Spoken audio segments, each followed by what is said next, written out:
자, 그럼 길이에 대해서 배워보도록 할게요. 먼저 길이는 차원으로 했을 때 L이라고 표시할 수 있으며 SI 단위계 기준으로 봤을 때 미터 단위를 기준으로 보게 됩니다. 자, 이 SI 단위계인 미터를 보기 전에 접두어를 먼저 배워보도록 할게요. 단위 앞에 붙는 접두어 중에서는 나노, 마이크로, 밀리, 센티, 그 다음에 킬로가 있습니다. 이거 5가지 이외에도 접두어가 많이 존재하지만 수질 환경 기사에서는 이 5가지만 외워도 충분히 단위 환산이 가능하기 때문에 이 5가지는 반드시 암기하고 넘어가도록 합니다. 단위 앞에 나노가 붙었다 하면 원래 단위의 10의 마이너스 9제곱이 되겠고, 마이크로는 10의 마이너스 6제곱, 밀리는 10의 마이너스 3제곱, 센티는 10의 마이너스 제곱, 킬로는 10의 3제곱입니다. 자, 예를 들어서 1m를 기준으로 봤을 때 나노미터로 표현하게 되면 나노는 10의 마이너스 9제곱이기 때문에 10의 9제곱 나노미터라고 놓을 수 있고, 이때 마이크로미터로 표시하게 되면 10의 6제곱 마이크로미터, 따라서 밀리미터로 표시하게 되면 10의 3제곱 밀리미터, 그 다음에 킬로로 표현하게 되면 10의 마이너스 3 킬로미터가 됩니다. 따라서 1m를 기준으로 봤을 때 밀리미터로 갔을 때는 10의 3제곱배, 그 다음에 마이크로미터 갈 때도 10의 3제곱배, 나노미터 갈 때도 10의 3제곱배, 이런 관계가 있다는 거를 연관시켜서 암기를 해주시면 보다 쉽게 암기가 될 겁니다. 자, 참고적으로 피트와 인치 단위도 있는데 이것은 그냥 밑줄 쳐놓고 참고적으로만 알고 계시면 되겠습니다. 자, 그럼 길이를 배웠으니까 다음에 넓이를 배워보도록 할게요. 넓이란 길이를 2번 곱한 것으로 L 제곱으로 표현할 수 있으며 단면적이라고 할 수 있습니다. 단면적. 단위는 보통 A를 사용합니다. 자, 넓이는 마찬가지로 앞에서 배웠던 미터, 제곱 혹은 1km 제곱 등으로 표시할 수가 있는데, 수질 환경 기사에서 가장 많이 출제되는 단위는 헥타르라는 단위가 많이 출제가 됩니다.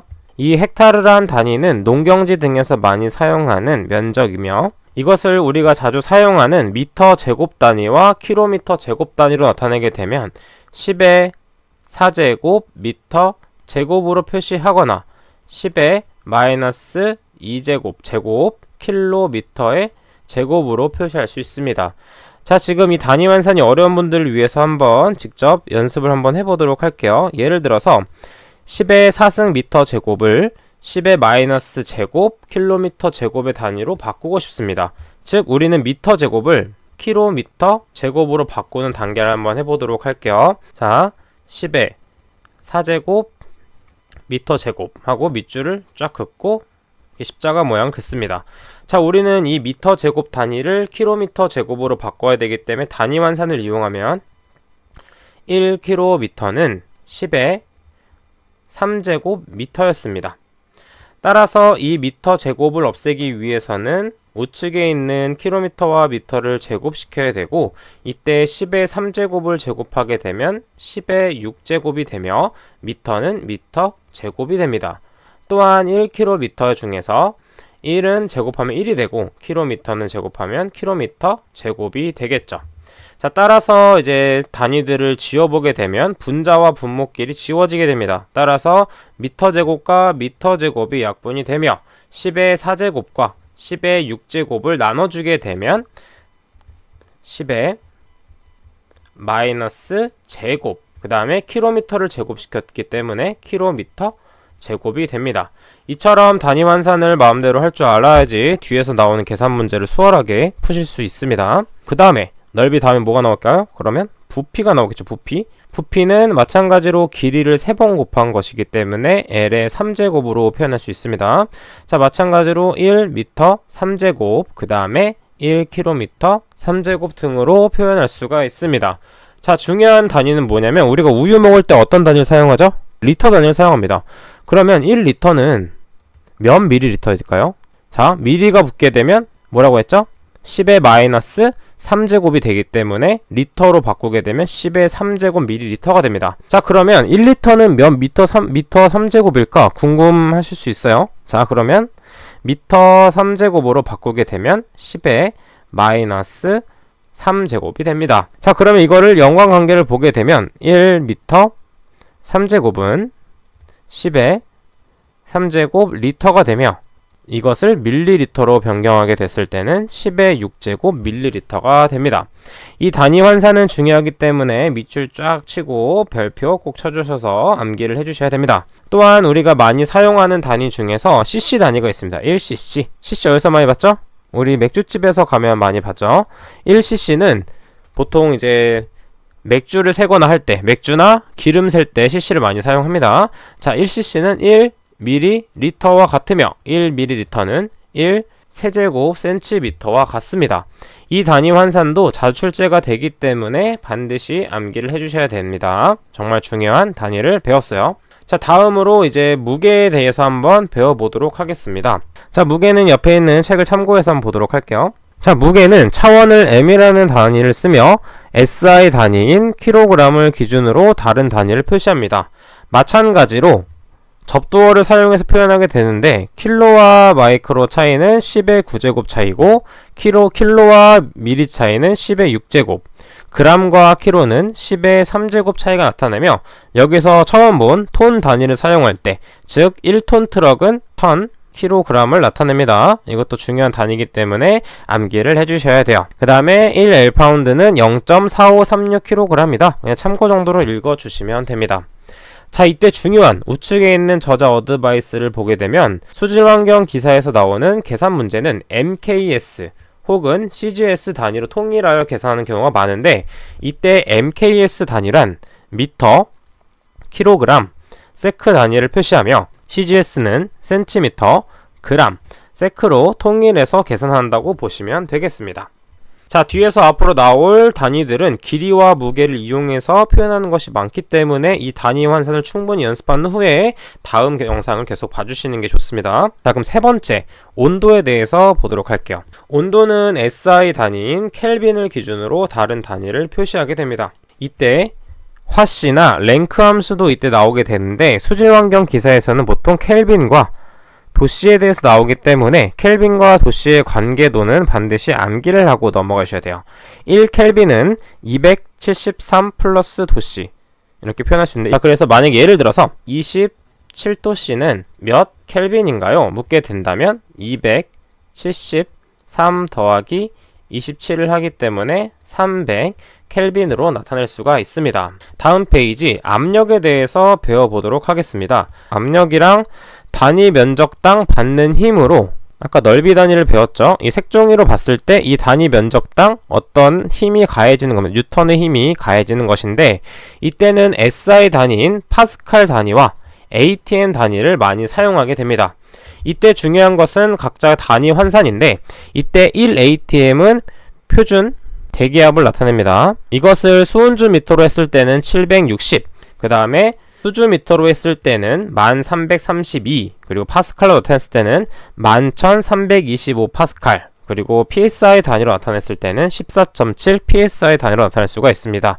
제가 밑줄 친 단위는 단위 환산으로 많이 사용되기 때문에 반드시 암기를 해주셔야 됩니다. 자, 우리는 지금 압력과 온도를 배웠어요. 자, 온도와 압력을 생각해보면 이제 부피와의 관계를 생각할 수가 있는데, 부피는 온도와 압력에 따라서 변하기 때문에, 자, 그러면 부피는 온도와 압력에 따라서 어떻게 변하는지 한번 보도록 할게요. 자, 일반적인 어떤 원을 생각해 볼게요. 이 안에 입자들이 막 존재하고 있습니다. 자, 지금 내부의 온도가 증가하고 있어요. 내부의 온도가 증가하게 되면 입자가 활발하게 움직이게 돼서 밖으로 나가려고 하는 성질이 있습니다. 따라서 온도가 증가하게 되면 입자의 활발도가 올라가기 때문에 부피가 증가하게 되는 것입니다. 따라서 온도와 부피는 비례 관계가 있다라고 볼 수가 있는 거죠. 자, 그럼 다음으로 반대로 이제 압력이 올라갔을 때 부피의 변화를 생각해 보도록 하겠습니다. 자, 압력이 올라가게 되면 주변에서 마구 누르는 힘이 강해지는 것입니다. 왜냐하면 단위 면적당 받는 힘이 압력이기 때문에. 자, 그럼 어떻게 될까요? 이 구체는 점점 쪼그라들겠죠. 그러므로 부피는 줄어들게 됩니다. 따라서 압력과 부피의 관계는 반비례 관계다 라고 할 수가 있겠죠. 따라서 이런 식이 나타날 수 있는데 이렇게 식으로 보면 헷갈리기 때문에 밑에 있는 문제를 통해서 한번 같이 풀어보도록 하겠습니다. 표준 상태는 0도씨 1기압입니다. 0도씨 1기압에서 부피가 1m 3제곱인 물질이 27도씨 2atm으로 변하였을 때 부피는 무엇인가? 자, 지금 현재 부피는 지금 0도씨 1기압이었는데 지금 온도가 올라갔습니다. 27도가. 그럼 부피는 어떻게 변할까요? 온도가 높아졌기 때문에 부피는 당연히 팽창하게 되겠죠. 따라서 부피 1m 3승을 변환시킬 때는 SI 단위계인 켈빈을 기준으로 계산을 하게 됩니다. 자, 0도씨일 때 켈빈은 273 플러스 0이기 때문에 273이 나오게 되고, 그 다음에 앞으로 변화될 온도가 27도씨이기 때문에 이때의 켈빈은 273 플러스 27이 됩니다. 따라서 지금 보게 되면 분모가 분자보다 작게 되죠. 그래서 현재 부피보단 커지게 됩니다. 자, 이때 압력 또한 변하게 되었는데 아까 앞에서 말씀드렸던 것처럼 압력이 증가하게 되면 그만큼 감소하게 되어 있습니다. 따라서 압력이 2배 증가하였기 때문에 2배 감소하였다는 걸 알 수가 있죠. 따라서 0도씨 1기압에서 27도씨 2atm으로 변화했을 때는 0.55m 세제곱으로 바뀐다는 거 반드시 알고 넘어가 주셔야 됩니다. 중요한 문제예요. 다섯 번째, 밀도에 대해서 보도록 하겠습니다. 밀도란 단위 부피당 질량을 나타낸 값으로 4도씨의 물의 밀도는 1g/ml 또는 1000kg/m 세제곱으로 나타낼 수가 있습니다. 자, 1g/ml와 10의 3승, 10의 3제곱, kg/m 3제곱이 헷갈리는 경우가 있는데 이것 또한 같이 한번 연습을 한번 해보도록 할게요. 왜냐하면 자주 나온 단위이기 때문입니다. 우리가 목표로 하는 단위는 kg/m 세제곱입니다. 어떤 단위를 변환시킬 거죠? 그렇죠. 1g/ml입니다. 자, 1g을 kg으로 변형시키기 위해서는 1kg은 10의 세제곱 g이 되겠고 밀리리터를 미터 세제곱으로 바꾸기 위해서는 먼저 리터 단위로 변환을 시키겠습니다.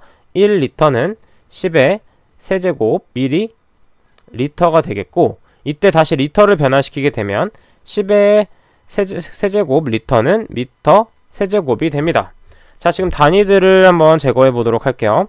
지금 g과 g은 소거되고 밀리리터와 밀리리터도 소거되고 리터와 리터가 소거가 됩니다. 자, 이제 앞에 있는 개수들을 보게 되면 10의 세제곱, 10의 세제곱도 또한 죽게 되죠. 따라서 남는 단위를 보게 되면 10의 세제곱 kg/m 세제곱이 됩니다. 따라서 앞에서 배웠던 것처럼 1g/ml는 10의 3승, 10의 세제곱 kg/m 세제곱이 되는 것입니다. 이것도 중요하기 때문에 반드시 직접 한번 해보셔야 돼요. 자, 여섯 번째, 비중에 대해서 보도록 하겠습니다. 4도씨의 물의 밀도는 1g/ml 위에서 배웠죠.